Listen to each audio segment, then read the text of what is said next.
আরে টলিউডে এটা হচ্ছেটা কি? কেউ কারো 3 নাম্বার বউকে চুমু খেয়ে নিচ্ছে, কেউ কারো হবু বরের বন্ধুকেই চুমু খেয়ে নিচ্ছে। একবার ডিপলি চিন্তা করতো, এটা কি মানা যায়?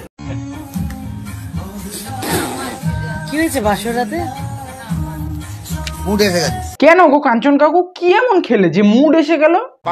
তোমার আন্ডা তড়কা, রুমালি রুটি আর চিকেন চাপ।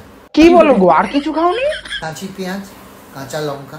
দেখো কাঞ্চন কাকু, ঠিক করে মনে করে বলো কিন্তু, উল্টো পাল্টা কিছু খাওনি তো? ও শেষে আমার একটা দরবেশ। ও আচ্ছা, বুঝলাম। কিন্তু তোমাকে আমি একদিন একটা কথা বলেছিলাম না, যে তোমার কিন্তু দিন দিন বয়স বাড়ছে, এইসব খাবা না। কি খাওয়ার কথা ছিল তোমার? কাঁচা পোস্ত বাটা দিয়ে পান্তা ভাত, পেট ঠান্ডা। ওটা কাল সকালে খাবো। পান্তা ভাত এনি টাইম। তা তুমি তোমার বিয়ের পর তোমার 3 নম্বর বউকে দিনরাত কি খাওয়াচ্ছ শুনি? বিয়ের পর যা হয়, মানুষ ঘোল খাচ্ছি, মানে আমি খাওয়াচ্ছি ওকে, বলছে কিন্তু না, লস্যি লস্যি লস্যি। তারপরে স্বীকার করলে যে তুমি বিয়ের পর ঘোল খাওয়াচ্ছ। দেখেছো শ্রীময়ী দিদি ভাই, আমি কিন্তু তোমাকে আগেই বলেছিলাম যে যেমন ভাবে আমাদের কাঞ্চন কাকু আগের 2 বউকে ঘোল খাইয়ে চলে গেছে, তেমন কিন্তু তোমাকেও ঘোল খাইয়ে চলে যাবে।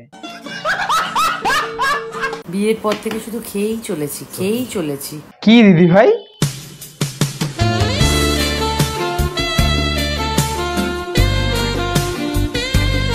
আরে কেনা কে চাতে হো? শুধু নেমন্তন্ন, এর বাড়ি আর তার বাড়ি। ও তাই বলো, আমি তো আবার অন্য কিছু ভাবলাম। বলছি কাঞ্চন কাকু, একটা সতর্কবার্তা দিচ্ছি, খাওয়া দাওয়া কিন্তু একটু দিন দিন কন্ট্রোল করো, না দিন দিন তোমার বয়সও বাড়ছে, আবার ওদিকে বেলুনও ফুলে চলেছে। এবার আমরা ডায়েটে যাব। অনলি দ্য ড্যাড অ্যান্ড প্যান্টা ভাত, ড্যাড অ্যান্ড প্যান্টা ভাত। পেট ঠান্ডা হবে, পেট ঠান্ডা হবে। একটু পৈটিক রেস্ট দরকার, পৈটিক রেস্ট। ঠিকই বলেছো দাদু। এই মানে কাঞ্চন কাকু, পৈটিক রেস্টের সাথে সাথে কিন্তু মাঝে মধ্যে টুনটুনি পাখিটারও রেস্ট দরকার। কৃষ্ণ জগন্নাথ প্রেমানন্দে।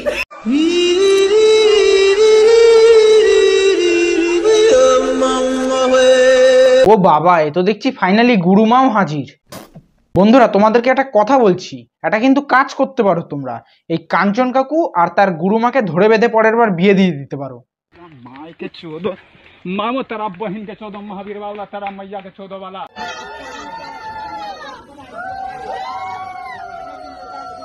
Congratulations, great successful person. বলছি কাঞ্চন কাকু, একবার তুমি কি যেন একটা বলেছিলে? কাকু একটাই তো ঠিক ছিল না, মানে 3 নম্বর পর্যন্ত কি আসার কোনো দরকার ছিল? মানে একটু লজ্জা লাগে না? লজ্জা লাগা দরকার। বরকে কোলে তুলে বনবন করে ঘোরালেন অভিনেত্রী শ্রীময়ী চট্টরাজ। আরে এ কি, আমি তো জানতাম বর বউকে কোলে তোলে, এ তো দেখছি পুরো উল্টো সিন। সেটা বড় কথা নয়, বড় কথা হলো আমাদের কাঞ্চন কাকু এই শ্রীময়ী দিদিভাইয়ের প্রেমেটা পড়লো কি করে?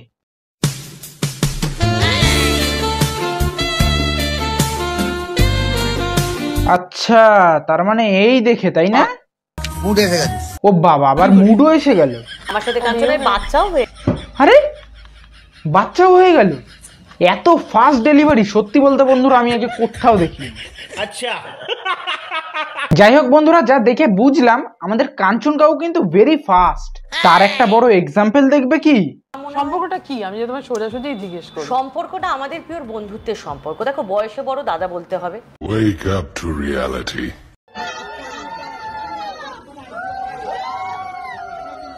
দেখেছো তো বন্ধুরা, একমাত্র আমাদের এই কাঞ্চাদাই পারে যে বন্ধুত্বের সম্পর্ক থেকে সিধা বউয়ের সম্পর্কে এত ফাস্ট পুরো ডেলিভারি।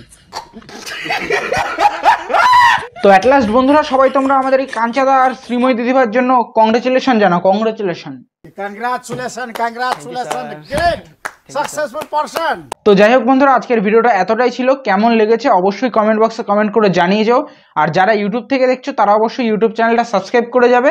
আর যারা ফেসবুক পেজ থেকে দেখছো তারা অবশ্যই পেজটা একটু ফলো করে দিয়ে যাও। পেজে 50K ফলোয়ার হতে জাস্ট একটুখানি বাকি, সবাই কমপ্লিট করে দাও, তাহলে একটা ধামাকাদার ভিডিও আসবে। আর ভিডিওটা যদি ভালো লেগে থাকে তাহলে অবশ্যই একটা করে শেয়ার করে দিও, ঠিক আছে? ততক্ষণের জন্য টাটা, বাই বাই। পরের ভিডিওতে দেখা যেন পাই, ঠিক আছে? আর হ্যাঁ, যারা ফেসবুক থেকে দেখছো তাদের উদ্দেশ্যে বলছি, যারা এখনো ফলো করোনি অবশ্যই ফলো করে দিয়ে যাও, ঠিক আছে? টাটা। আমি কি 55 মধ্যে ঘন্টা লাগি সালা, যে বাজছে সালা ডাউনলোড করে বাজিয়ে দিয়ে যাচ্ছে।